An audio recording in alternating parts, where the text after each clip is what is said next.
What does being in Hawaii have to do with your sales process? Super important question. I'm Sylvan Bell. I'm coming to you live from Honolulu Bay, Kauai, right there. Got the famous one-way bridge behind me, and this is super important for you to know.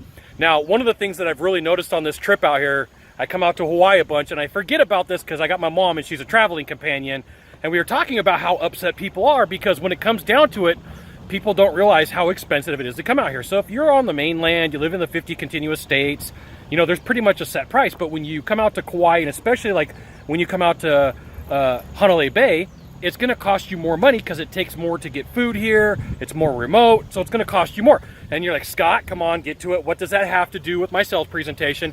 And it has everything to do with it. Now, here's the deal. When you're presenting to your buyer, if they've never looked at your product or service before, they've got no idea what it costs. And so you may have to do some priming. Priming in sales means, you know, you can have a conversation up front about some ideas about what something costs. You can use an example. You can use a story. You can have some sort of predetermined, like this is what packages could be.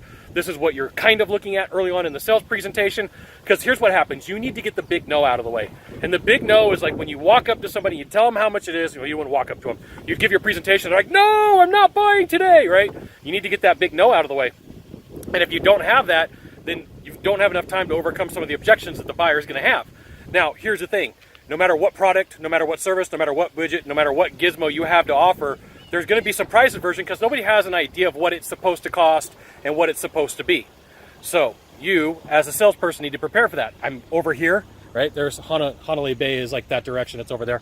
And people were complaining about how much a soda costs. And people were complaining in the coffee shop how much a coffee costs. And people were complaining because they're not used to the price. And that happens in your industry. That happens in your business. That happens with whatever you have to offer, right? So be prepared for it. If you make it a big deal, guess what? It is a big deal. And see, that's a problem that salespeople face daily is they create their own objection because they agree with the buyer about the widget, the gizmo, the product or service, and they're saying, it was too much money. Okay. So I'm going to take you for a little bit of a tour. We're gonna go up right here, and I'm going to show you this one-lane bridge that everybody gets tripped out about. They're impatient. They throw fits, and like they don't realize that this is how it is in Kauai. When you come in here, like you wait, and if there's no cars coming, then you drive across the bridge.